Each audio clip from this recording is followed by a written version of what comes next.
At the time Tad graduated from high school in 1935, Cleveland was beginning its slow climb out of the Depression. Prohibition had ended in 1933, making a legal and somewhat saner nightlife possible, and jobs provided by the Civil Works and Works Progress administrations were beginning to put some cash back in the local economy. Dameron may well have started picking up little jobs here and there, including working with his saxophonist and bandleader brother Caesar, who was already well established. Tad may also have been backing up singers in some of the smaller rooms and playing and singing himself with the kid bands of his contemporaries, such as his childhood friend, the trumpeter Freddie Webster, and others from the fine music program at Central High. Dameron dated the beginning of his professional career as 1938, but this seems unlikely.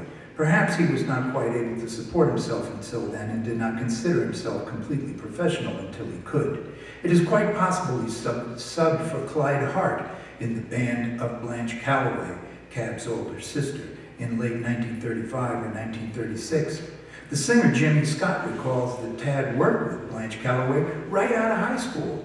Between 1935 and 1939, Tad is also associated with the bands of Marion Sears and Zach White. Another reason Dameron gave 1938 as the beginning of his professional activities is that, as he himself stated, he contributed an arrangement to the Cheater Pillars band that year. In 1938 was also about the time that Freddie Webster assembled his own big band. Chick Chaikin, a veteran Cleveland pianist, recalled Webster touring with a 14-piece band in northern Ohio in 1938 and 39, and Dameron being in it. Just when in 1938 Webster started the band is not clear, and it is quite possible that the band was already formed in 1937. According to various accounts, Tad played piano and sang in Webster's band and wrote arrangements for it as well. Webster was on a recording session in Chicago with Earl Hines in the summer of 1938.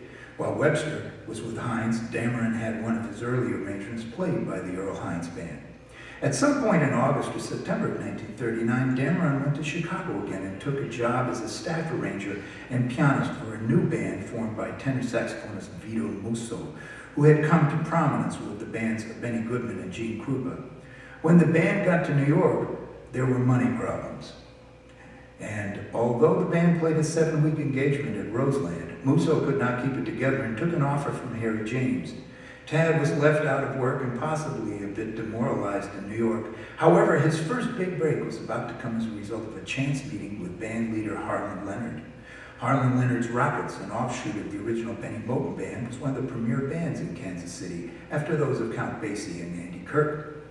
From early February to late March, Leonard and the Rockets were in New York for an extended engagement at the newly opened Golden Gate Ballroom.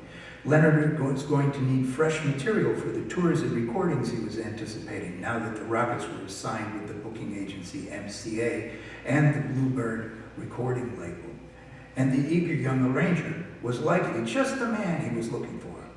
So Tad took up residency in Kansas City, where he lived for the next few months, wrote his first recorded work, and while he was in Kansas City in 1940, he also met Mary Lou Williams and Charlie Parker, who would become both close friends of his. We'd like to play something that he wrote for Harlan Leonard, but this one was never recorded. You're going to hear a lot of stuff that was never recorded tonight. And I don't know what the chart was like for a swing band, but it suggests something like this to us.